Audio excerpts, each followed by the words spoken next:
Pupil mata Suzu memantulkan dua teratai petir dan api yang dahsyat dan meluas dengan cepat di tangan Xiao Yan.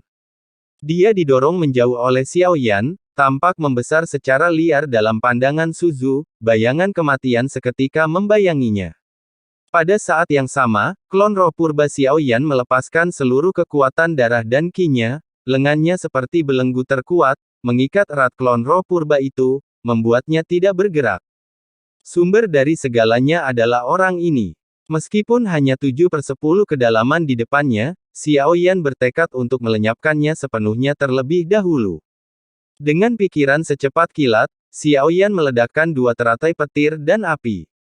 Dalam sekejap, api yang menyala-nyala tiga warna dan petir dahsyat yang menghancurkan dunia saling terkait dan menyatu, berubah menjadi aliran dahsyat yang mampu menghancurkan segalanya. Di bawah kendali Xiao Yan yang luar biasa, energi destruktif ini tidak berkurang sedikit pun. Petir itu menyebar sepenuhnya ke arah utara, klon roh purba itu dengan kuat mengurung klon roh purba lainnya, yang mengeluarkan raungan putus asa. Namun suara itu langsung ditelan oleh ledakan yang memekakkan telinga. Suhu yang sangat tinggi membakar segalanya, dan aturan petir mengamuk dan menghancurkan segalanya. Tubuh klon Suzu hancur sedikit demi sedikit dalam badai yang menghancurkan ini. Daging dan kulit meledak dan beterbangan kemana-mana, auranya dengan cepat membesar, meskipun itu hanya sebuah klon. Sambaran petir ini menimbulkan kerusakan yang belum pernah terjadi sebelumnya padanya. Guncangan susulan dari ledakan itu juga berdampak pada klon roh purba yang mengikat klon utama Suzu.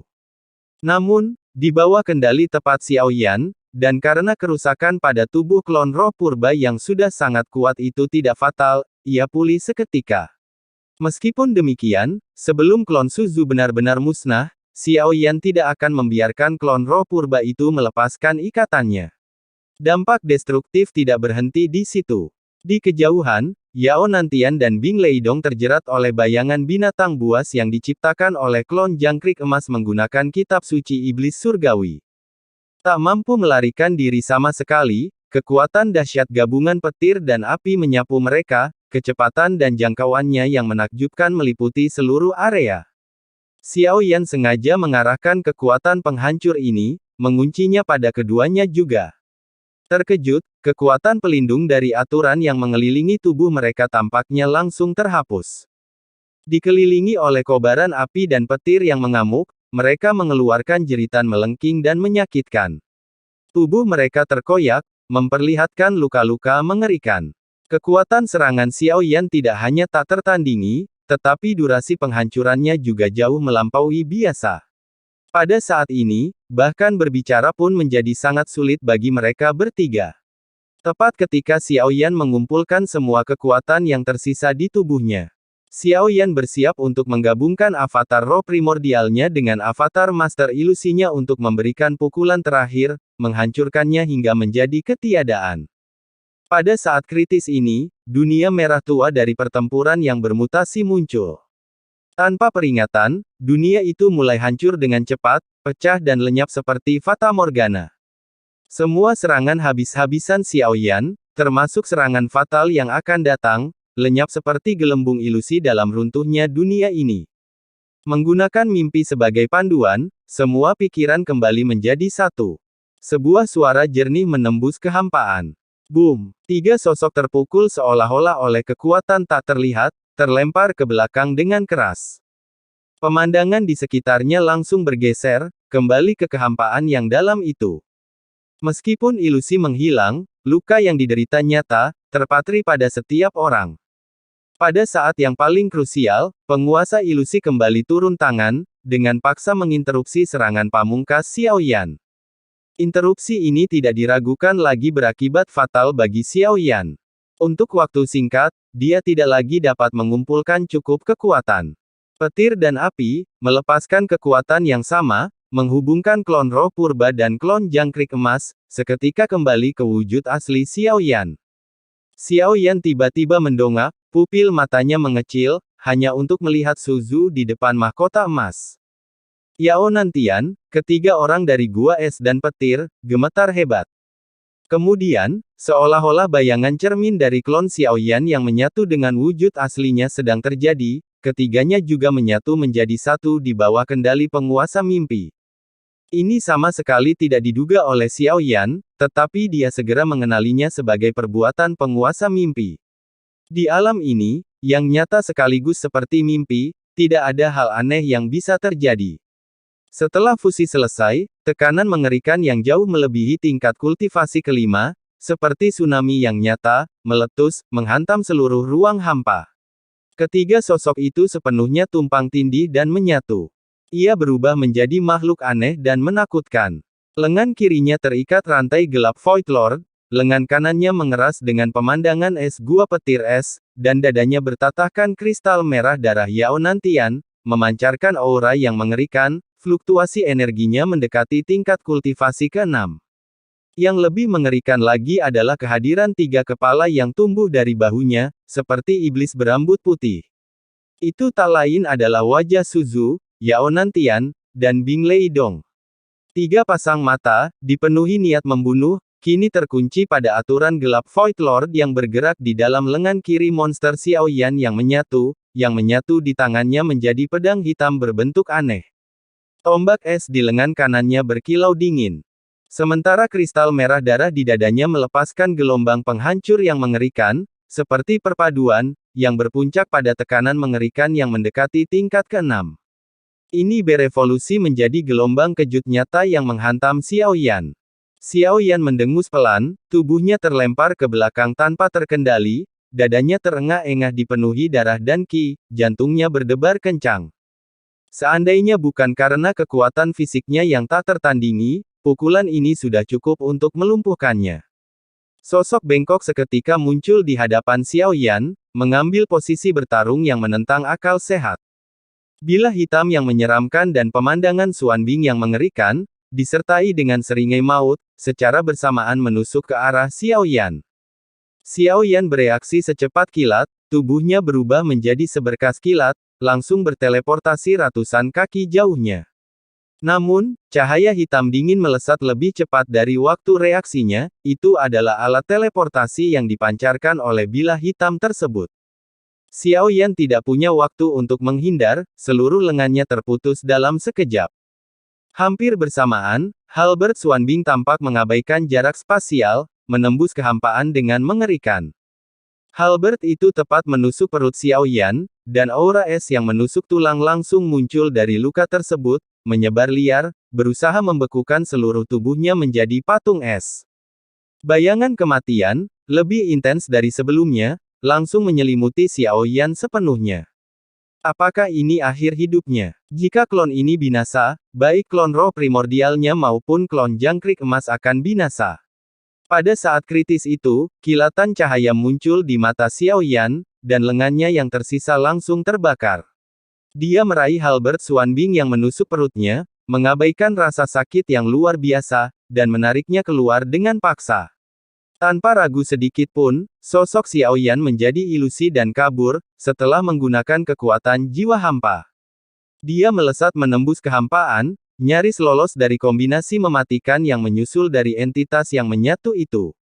Sialan, realitas dan ilusi tak dapat dibedakan di sini, keadaan seperti mimpi dengan aturan yang kacau. Bagaimana aku bisa begitu pasif di lingkungan ini? Pupil Void Lord memantulkan kilatan petir dan api kembar yang meluas dengan cepat dan menghancurkan di tangan Xiao Yan. Xiao Yan mendorongnya keluar, dan itu membesar secara liar dalam penglihatan Void Lord. Bayangan kematian langsung turun. Pada saat yang sama, klon roh primordial Xiao Yan melepaskan semua kekuatan darah dan ki-nya. Lengannya, seperti belenggu terkuat, mengikat erat klon Void Lord, membuatnya tak bergerak. Sumber dari segalanya adalah orang ini. Bahkan jika itu hanya 7/10 kedalaman di depannya, Xiao Yan bertekad untuk memusnahkannya sepenuhnya terlebih dahulu. Pikirannya melesat seperti kilat, memicu ledakan ganda guntur dan api. Dalam sekejap, kobaran api 3 warna dan petir dahsyat yang menghancurkan dunia saling berjalin dan menyatu, berubah menjadi arus dahsyat yang mampu menghancurkan segalanya. Di bawah kendali Xiao Yan yang luar biasa, energi penghancur ini tidak berkurang sedikit pun, mengalir sepenuhnya ke klon Void Master, yang terkurung erat oleh klon Primordial Spirit. Klon itu mengeluarkan raungan putus asa, tetapi suaranya langsung ditelan oleh ledakan yang memekakkan telinga. Panas yang ekstrim membakar segalanya, dan petir menguasai segalanya, mengamuk dan saling bersilangan. Tubuh klon Void Master hancur sedikit demi sedikit dalam badai penghancur ini. Daging dan kulit langsung meledak dan berterbangan kemana-mana. Auranya meningkat dengan cepat dengan kecepatan mematikan. Meskipun hanya klon, sambaran petir ini menimbulkan kerusakan yang belum pernah terjadi sebelumnya padanya. Guncangan susulan dari ledakan itu juga berdampak pada klon roh purba yang telah mengikat klon Void Master. Namun, di bawah kendali tepat Xiao Yan, ditambah dengan tubuh fisik klon roh purba yang sudah sangat kuat, kerusakannya tidak fatal, dan ia pulih seketika. Meskipun demikian, sebelum klon Void Master benar-benar hancur, Xiao Yan tidak akan membiarkan klon roh purba itu melepaskan ikatannya. Dampak destruktifnya tidak berhenti di situ. Di kejauhan, Yao Nantian dan Bing Leidong terjerat oleh bayangan binatang buas yang diciptakan oleh klon jangkrik emas menggunakan kitab suci iblis surgawi, tidak dapat melarikan diri. Kekuatan dahsyat dari gabungan petir dan api menyapu masuk, kecepatan dan jangkauannya yang menakjubkan meliputi seluruh area. Xiao Yan sengaja mengarahkan kekuatan destruktif ini, menguncinya pada keduanya juga. Terkejut, kekuatan pelindung dari aturan di sekitar tubuh mereka tampaknya langsung terhapus. Dikelilingi oleh kobaran api dan kilat yang mengamuk, mereka mengeluarkan jeritan melengking dan menyakitkan, tubuh mereka terkoyak dengan luka-luka mengerikan. Kekuatan serangan Xiao Yan tidak hanya tak tertandingi. Kehancurannya berlangsung jauh lebih lama dari biasanya. Bahkan berbicara pun menjadi sangat sulit bagi mereka bertiga. Tepat ketika Xiao Yan mengumpulkan sisa kekuatannya, bersiap untuk menggabungkan klon roh primordialnya dengan miliknya sendiri untuk memberikan pukulan terakhir kepada klon Void Lord, menghancurkannya hingga menjadi ketiadaan, perubahan tiba-tiba terjadi di dunia merah tua ini. Tanpa peringatan, dunia itu mulai hancur dengan cepat, pecah dan lenyap seperti Fata Morgana. Semua serangan habis-habisan Xiao Yan, termasuk pukulan fatal yang akan datang, lenyap seperti gelembung ilusi dalam runtuhnya dunia ini. Dipandu oleh sebuah mimpi, semua pikiran kembali menjadi satu. Sebuah jeritan merah tua yang jernih dan tunggal menembus kehampaan, menghantam tiga sosok seolah-olah dihantam oleh kekuatan luar biasa yang tak terlihat. Mereka terlempar ke belakang, pemandangan di sekitarnya seketika berubah kembali menjadi kehampaan yang dalam. Meskipun ilusi itu lenyap, luka yang mereka derita nyata, terukir di tubuh mereka. Pada saat yang paling krusial, penguasa ilusi kembali turun tangan, dengan paksa menginterupsi serangan mematikan Xiao Yan. Interupsi ini tak diragukan lagi berakibat fatal bagi Xiao Yan. Ia tidak lagi mampu mengumpulkan cukup kekuatan untuk waktu yang singkat. Melepaskan serangan petir dan api dengan kekuatan yang sama, ia seketika menggabungkan klon roh primordialnya dan klon jangkrik emas, mengembalikan mereka ke wujud asli Xiao Yan. Xiao Yan tiba-tiba mendongak, pupil matanya mengecil. Ia melihat Suzu, Yao Nantian, dan Bing Lei di depannya, tubuh mereka gemetar hebat.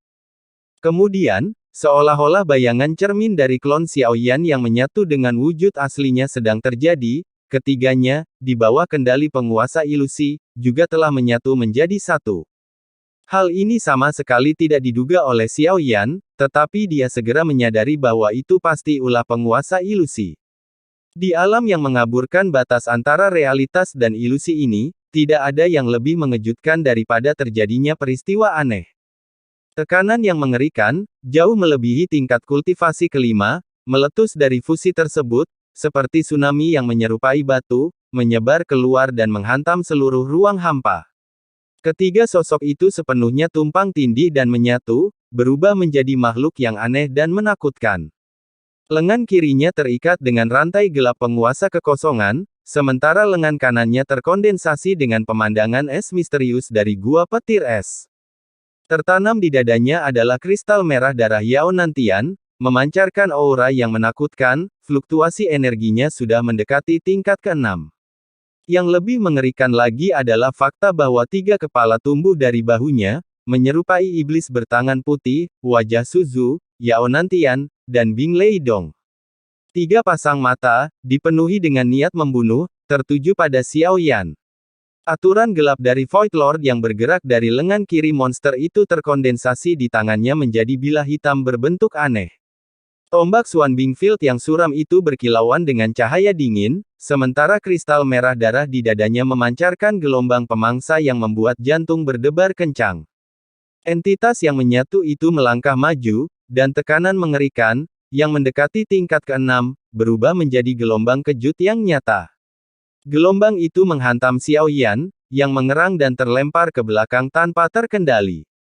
Dadanya naik turun, jantungnya berdebar kencang, dan jika bukan karena kekuatan fisiknya yang tak tertandingi, pukulan ini sudah cukup untuk melumpuhkannya. Sosok yang terdistorsi itu muncul di hadapan Xiao Yan dalam sekejap, membawa aura pertempuran yang menentang akal sehat. Pedang hitam yang menyeramkan dan medan Xuanbing yang dingin, disertai kilatan maut, secara bersamaan menusuk ke arah Xiao Yan.